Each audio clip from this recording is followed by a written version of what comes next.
That's why I respect Pastor Nach. She treats me like a father almost.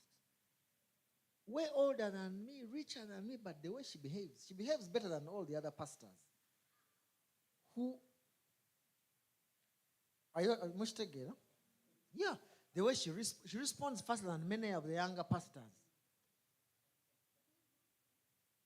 She treats me better than all the other pastors, despite her age.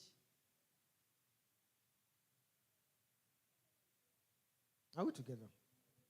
So, you have to humble yourself and say, this guy or this woman who has been appointed, because some people have younger pastors. Yeah. Now, like many locations have young people as pastors.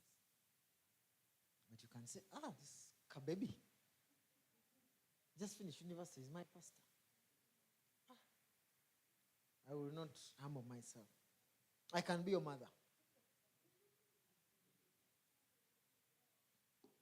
The cost of humility. Can you lower yourself and sit in a conference to learn what you don't know? Even the things you think you know. Number 3, the cost of openness. People love their secrets. Zakaba, tabaka. They don't want to part with their little secrets and their covered, dignified life. It is wonderful how people come to the Anointed and try to trick him, pretend to humble themselves and obedient followers.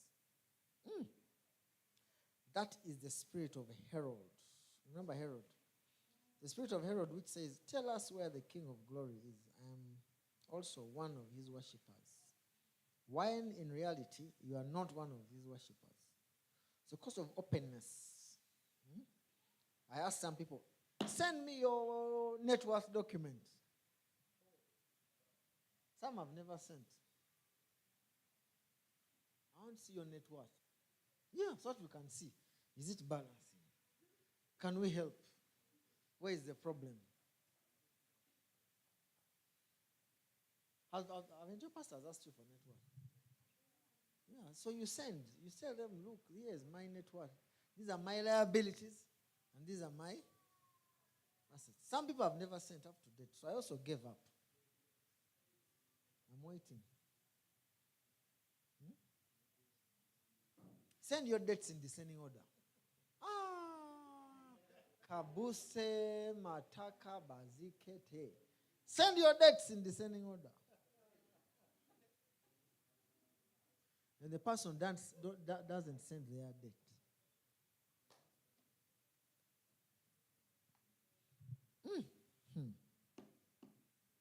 Number 4, the cost of learning new things. They're only 7. So you see, we're about to end. The cost of learning new things. This one. People love to stick to what they learned as children. People love to stick. I've known things are done this way. I'm going to stick to doing things this way. No, try it. Well, try this. No, me, I want this is the way I know. Especially the older you go, you become, the harder it is to learn. You must have high humility to learn when you're old. It's a wonder to observe people who are not learning anything new and are not prepared to pay the price to learn new things of doing ministry. This one, pastors, you should be excited about this point. Are you excited? Every new thing must be learned. Every new thing that must be learned involves the pain and sacrifice of relearning things. Look, you already learned something. The thing now is to do what? To relearn. Yeah. You have to relearn. Like delete the other file and install a new file. Baptism. Salvation. How to win souls. The other day we've been trying to teach people how to win souls, how to mobilize, and what's the other one? How to visit. Can you even to be certain? Call to learn. Yeah. It's like you're pulling a tooth. We're saying this is how you're going to win in ministry. Try winning souls. And we have it's a 2-page document. Meanwhile, have you seen it, you guys? Sanzono pastors groups. How to win souls. But you don't want to try it. Like me, I didn't grow up winning souls. How to visit. The hacks of visiting. So when you're visiting, go with something. What? What's the other one? Mobilizing. That's the one I'm also learning. An apostle was coaching me personally how to mobilize. Can you imagine? So he said, you see, when you're a leader and you have a vision, there are 2 things you're going to mobilize for: people and resources. 2 things.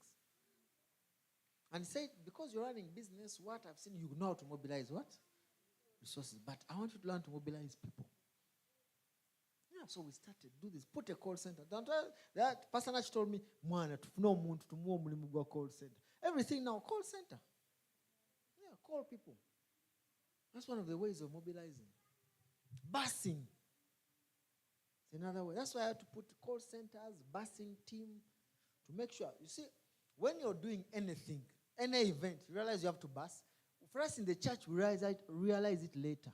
But the guys of the world, all this promotion or whatever, they keep coming to campus here and bus students and take them promotional events of alcohol and other things. But in the church, we don't want to do it. Is that rain? What a blessing. It's a fun. Wow, also. Both. Rain.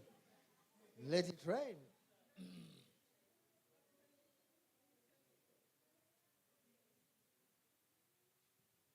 Hey, yeah. I need some men to just move. Even the screen, right? That.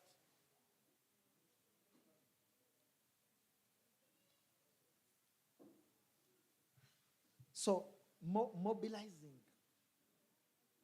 So I think some of my pastors are now tired of me. So mobilize. Get 6 people from each zone and bring them to each MC. I'm sure even some of you have been called. Yeah, we are trying to relearn what? New things. If you go to all the mega events, we used to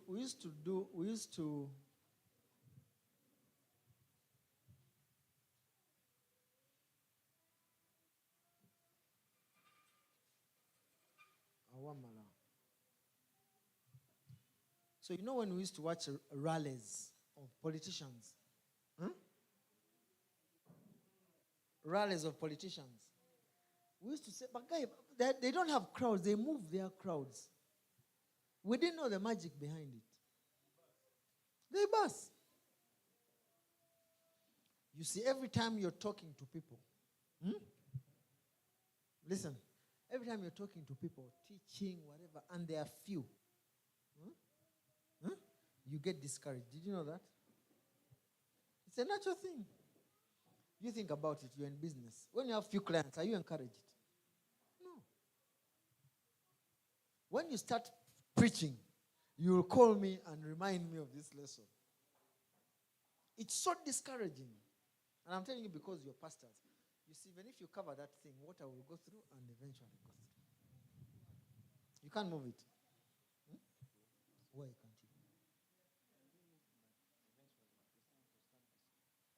Do you have a chivera? But you see, there is power. Just move it up to here. Move it in sync.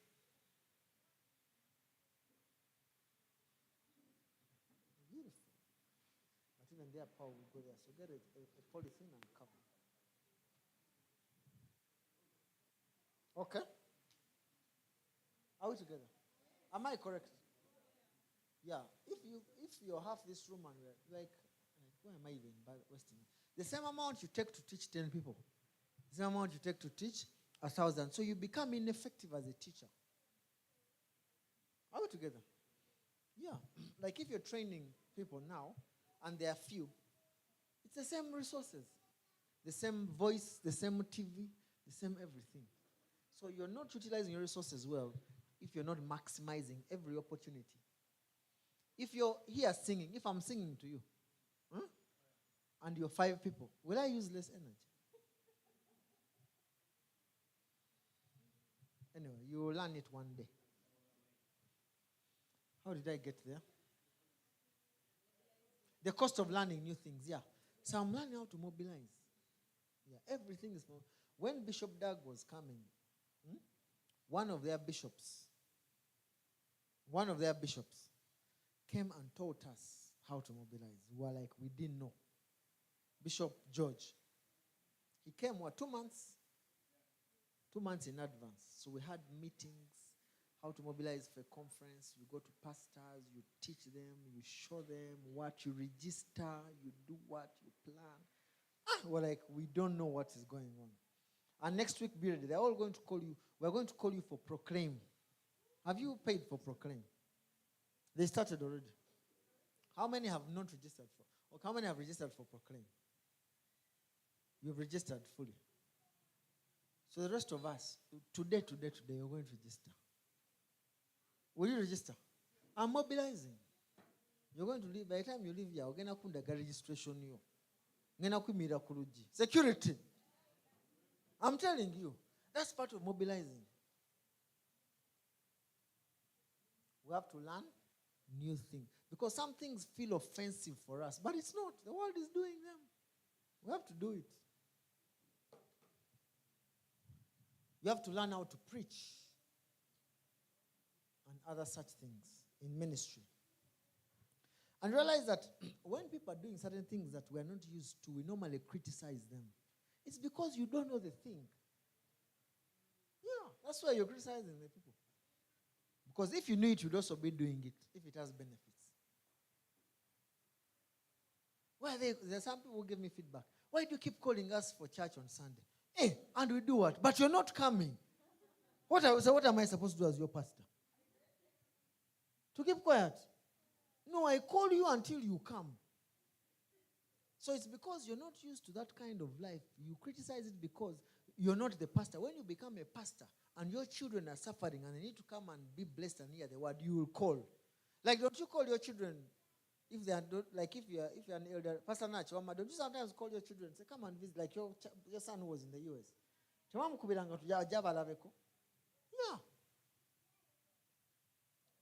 It is because yeah.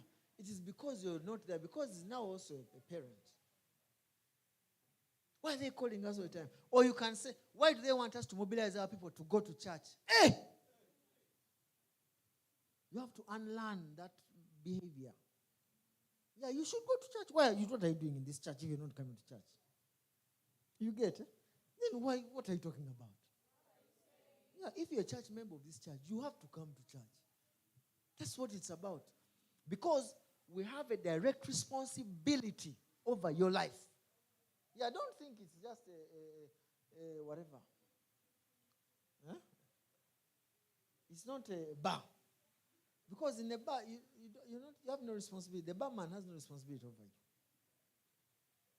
But as a pastor, I have direct responsibility over you.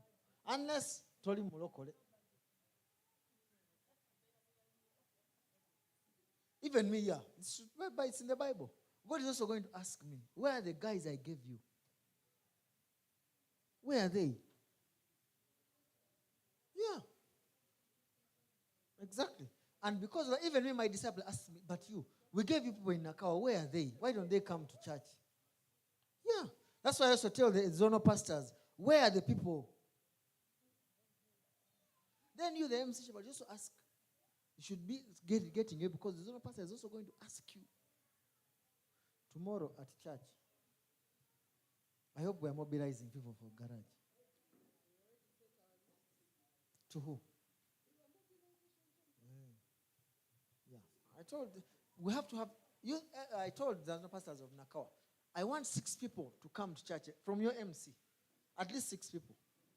If you have 20, just bring me 6. We start from there. So that we can experience a more glorious church. Because if we bring 6 people to church, we'll have a physical garage attendance of 800 people.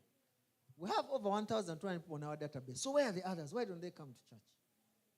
You realize we have to unlearn our... Guys, listen to me. We have to unlearn our church behavior of long ago. Because there was no discipleship. Those churches were not discipling churches. No. Ours is a discipling church. So I have to get you and bring you to church and teach you and take you back. And you come crying, we cry together, you go back. We fight, we party. You know, we say, you pray. I drag you to prayers. Then you realize, you did a good thing. Then you start playing together. Like the guys you forced to save, after 10 years of saving, they will realize that they saved with a lot of pain, but it's beneficial to them. Yeah. When you are going to school, they kind you to go to school, but realize it's beneficial for you. So even me, I'll bring you to church. If you feel bad, you feel bad. But eventually you'll be happy that you came to church. Yeah. When you become a pastor.